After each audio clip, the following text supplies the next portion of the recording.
viewers, subscribers, followers. Welcome na namang muli dito sa programang The Secret Victory in Dama Game. Ngayon mga kadama, natapos natin yung part na 15 o 14. Pang 15 tayo ngayon. Part 15 tayo ngayon. Kaya doon pa rin tayo sa 416 versus 313. Shoutout muna tayo sa mga damador sa Luzon, Visayas, Mindanao. Lahat ng mga damador. Mabuhay kayo. Kaya ito mga kadama, umpisa na natin. 416 siya, 313 tayo. 215 pa rin siya, 83 tayo. Ayan. Nag 6-2. Sinubukan pa rin natin ng 115. Nag 215 siya. Kumain tayo ng 13-1. At kumain siya ng 115. Kumain naman tayo ng 616. At kumain naman siya ng 515. Ito na. Nag 9-5 tayo. Sinayang pa rin tayo ng 313. 5-1 tayo. Ito mga kadama, ito na yung siguro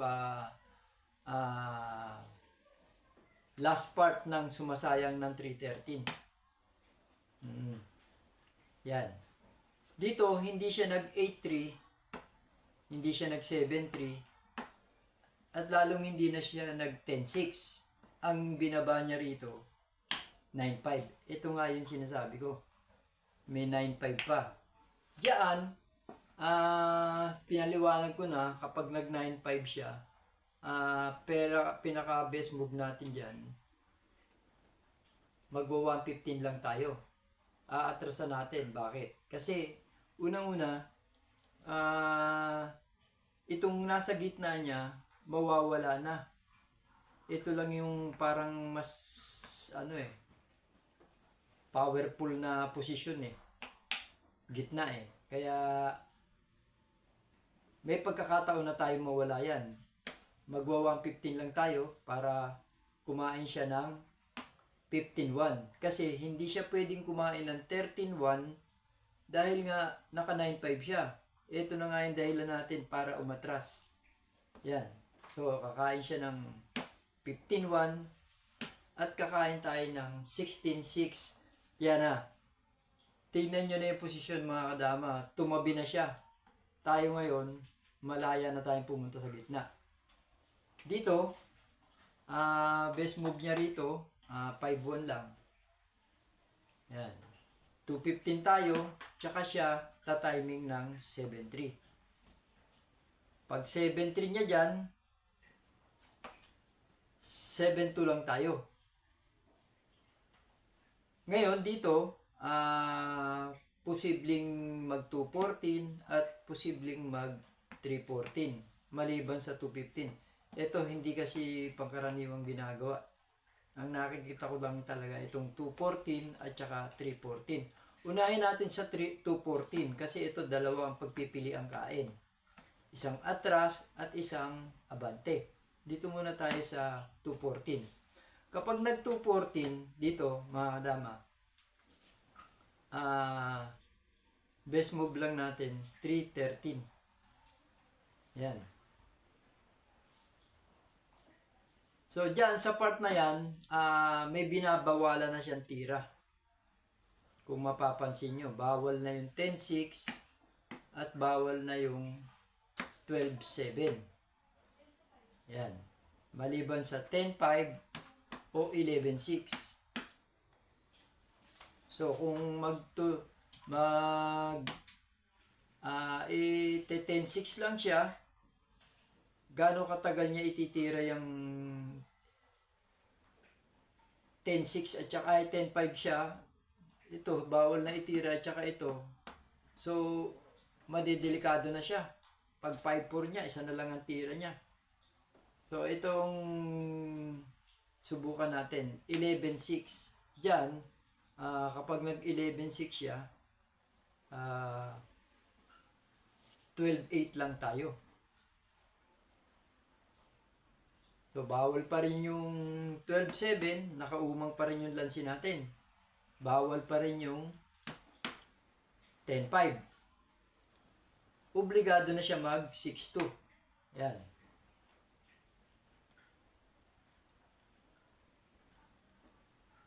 Dito, pag 6-2 niya rito,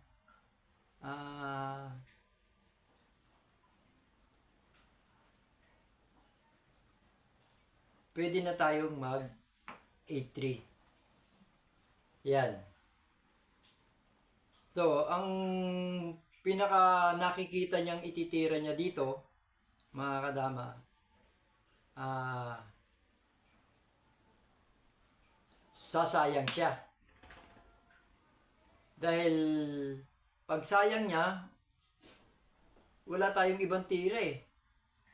Kung halimbawa tatakip lang tayo, dito magkakaroon na siya ng puntos na pumosisyon yung pitcha niya. Kumbaga, pwede na siyang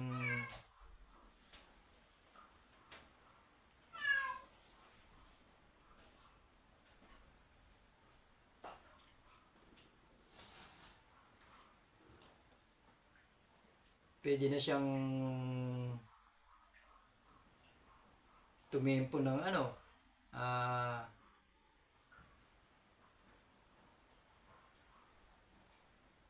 10-6. Ayan. Halimbawa, tumakip tayo papakita ko lang. Pag takip natin, ayan.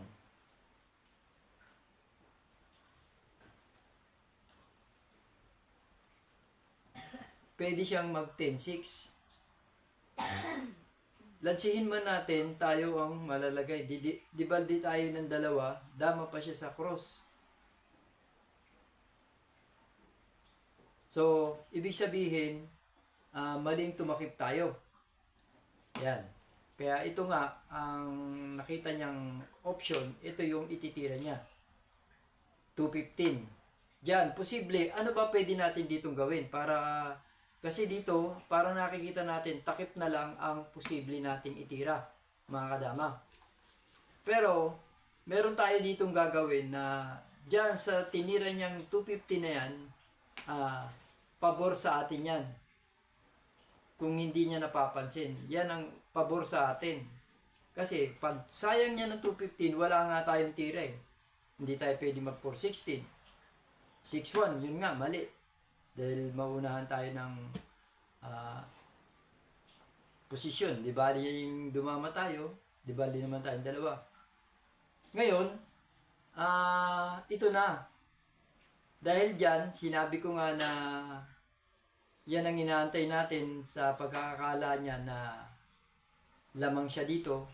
Dito sa part na to, meron na tayong option na manalo. Papakain lang natin itong dalawa. Obligado kumain siya ng dalawa. Tayo, hindi tayo aabanti ng kain. Aatras lang tayo. Diyan, sa part na yan, kakain siya ng dalawa.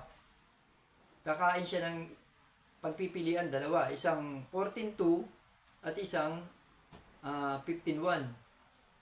So, alin sa dalawang kainin niya, pwede naman. Yan.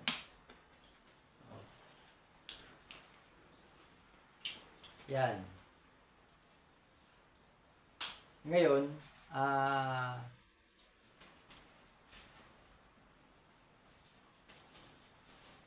siyempre, aabangan niya lang tayo. Kung wala naman siyang ibang tira eh. Kasi kapag pumunta na tayo doon, obligado niya na isubo to. Yan. Ang pitcha, 4-4. Pero to, pwede nating sayangin. Yan. So, kung ibabalik niya, okay lang. Ngayon, kung mag-A3 siya, kakain tayo rito. Yan.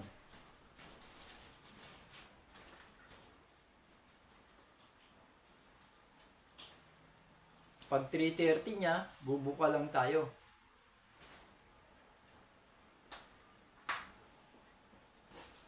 So, gaganon siya, magte-10-6, tsaka tayo mag 11-6 naman.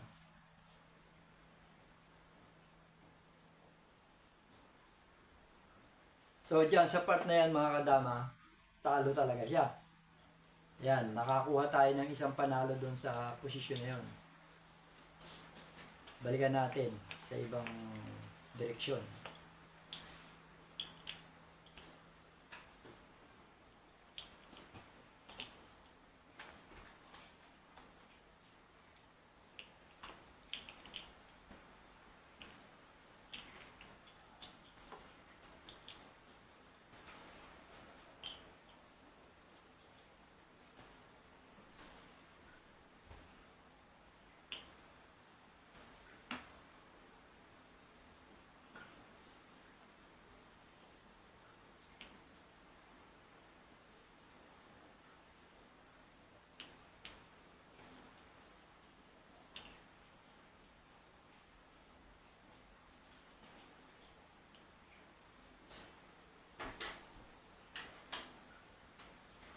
Ayan. So, pag 11-6 niya, 12-7 lang tayo. Diyan. Tumira siya ng 6-2, tumira tayo ng 8-3. Dito, sa pagkakakala niyang tayo ang kumbaga siya lalamang dyan sa tirahan na yan, pero hindi niya napansin na tayo ang mananalo dyan sa tinira niya na yan. Kasi hindi ganong pansin. Kung tutusin lang mga kadama, hindi ganong pansinin. Pero kung tutuhanin lang, siya talaga ang talo dito, pag sayang. So makatuwid, hindi siya sasayang. Anong posible niyang itira niya ngayon? Eto na. Siyempre, titira siya ng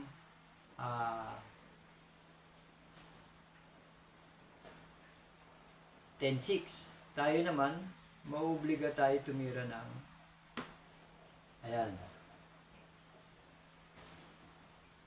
So, dito, ano pa ang posibleng itira niya na lang? Pag sumubo siya, nanakawin na natin eh. So, mali, bawal sumubo. Yan.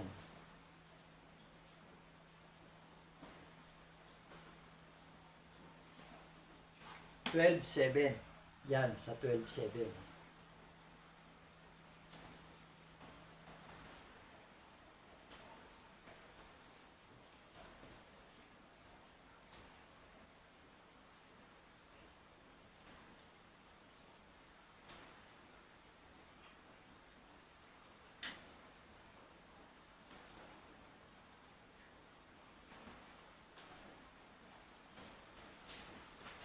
So, pag 12-7 niya,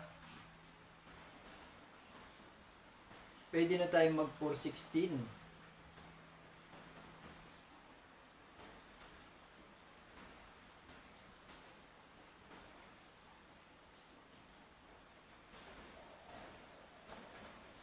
$12-7.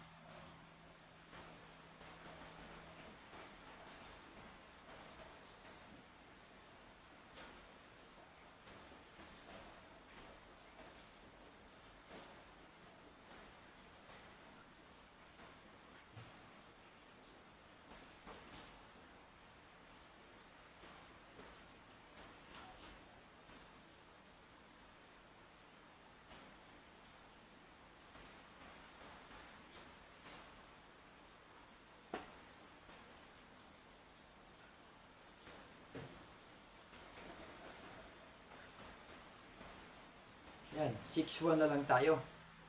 So, susubo siya ng 14-16, kakain siya ng dalawa, kakain tayo ng balik. Yan.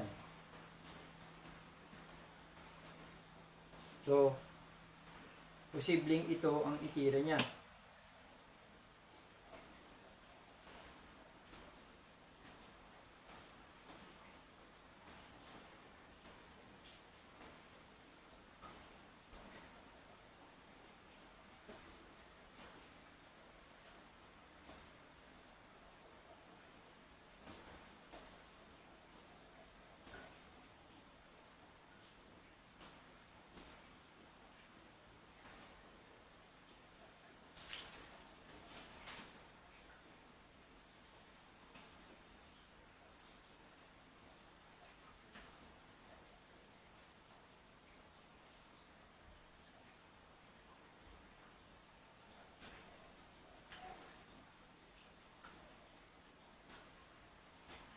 Yan, 10.5 lang tayo. Obligado sumubo siya ng 3.14. Kung babalik siya, mapuposisyonan na natin siya. So, aabante lang siya. Dito, sa part na to, pwede na tayong mag 115.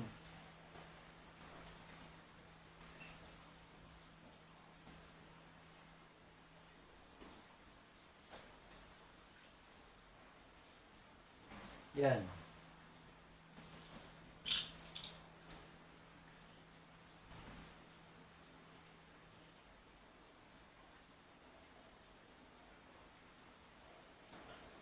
So, kung dito siya pupunta, sasayangin na natin siya ng 5.4. So, kung dito naman niya,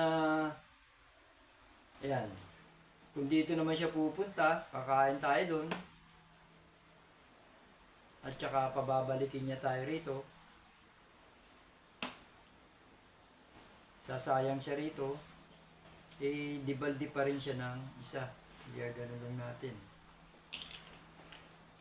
So mga kadama, ito na yung pangalawang panalo natin dito sa variation na to.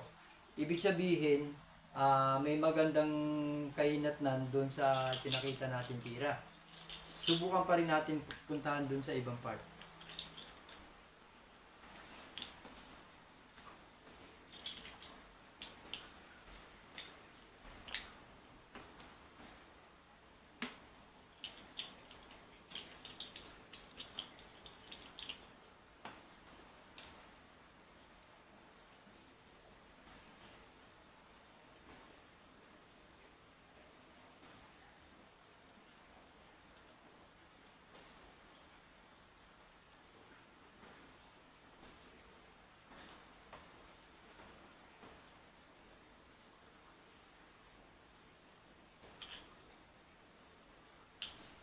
Yan.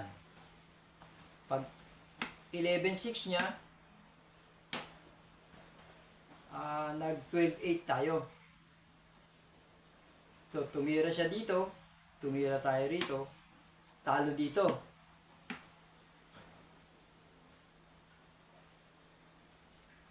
Ito nga yung tinira niya. Ito ang ginawa natin, nag 3.14 tayo, talo yung sumubo rito, kaya tumiming muna siya ng 12.7. Natalo din naman siya. Ngayon, kung ito, yan. Pagka nag 13.16 siya, susubuan na agad natin. Yan. Sinubuan natin ng 6.1. Pagkain niya ng 16.1, kain tayo ng 11.1. So, ang best move niya rito, magti 3.13 din. Yan.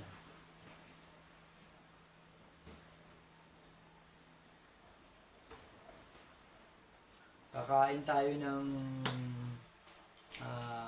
15.3. Kakain siya ng 8.14.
Yan, 10-6 lang tayo.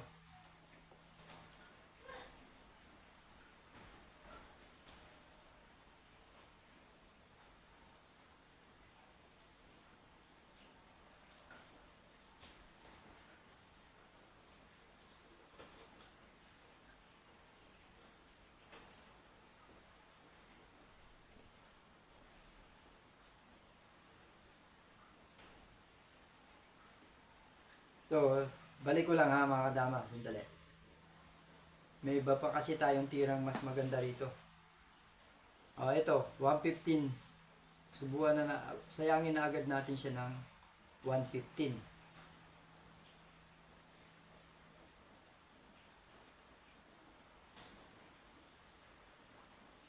So, sasalo lang siya ng 814, 12.8. Kakain tayo ng tsaka siya ngayon kakain ng 814.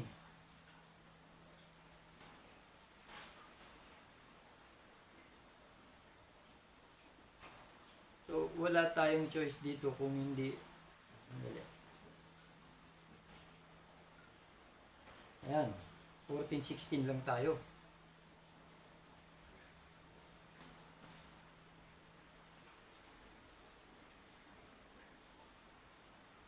Ngayon, ang best move niya rito, hindi rin pwede siyang sumubo. Ayan, 215 o 115. O kaya naman 13-16. Yan.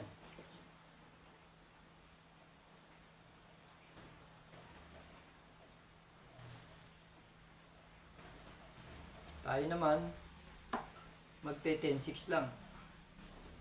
O kaya naman pwede ring 10-6, 10-5. Tingnan muna natin kung anong mas maganda.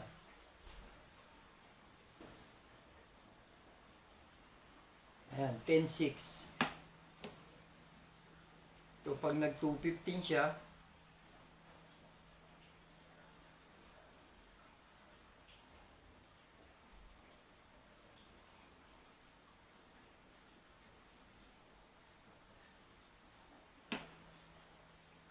$16.4 tayo. So dito siya pupunta. Atras lang, iiwas lang tayo.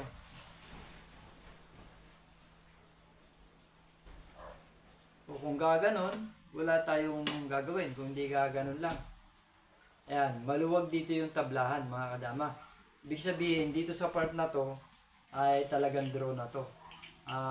Ito na yung unang draw doon sa variation na pinakita natin. Ibig sabihin lang, tatlong panalo tayo, isang draw ang kalaban. So makatuwid, posibleng dumaan muna siya sa talo bago makita niya tong draw. Kaya ito mga kadama, ito na yung part 15 natin sa variation na pinakita ko. Kaya yung ibang mga karugtong nito, pupunta naman tayo sa ibang part. Kaya asahan nyo mga kadama, may papakita pa tayo muli sa susunod natin pagkikita ng mga tirahan. At inaasahan ko rin sa inyo yung pagsubaybay nyo dahil mas marami pa tayong ipapakitang tira na magaganda. Kaya mga kadama, kita-kita ulit tayo sa susunod na pagkakataon. See you soon!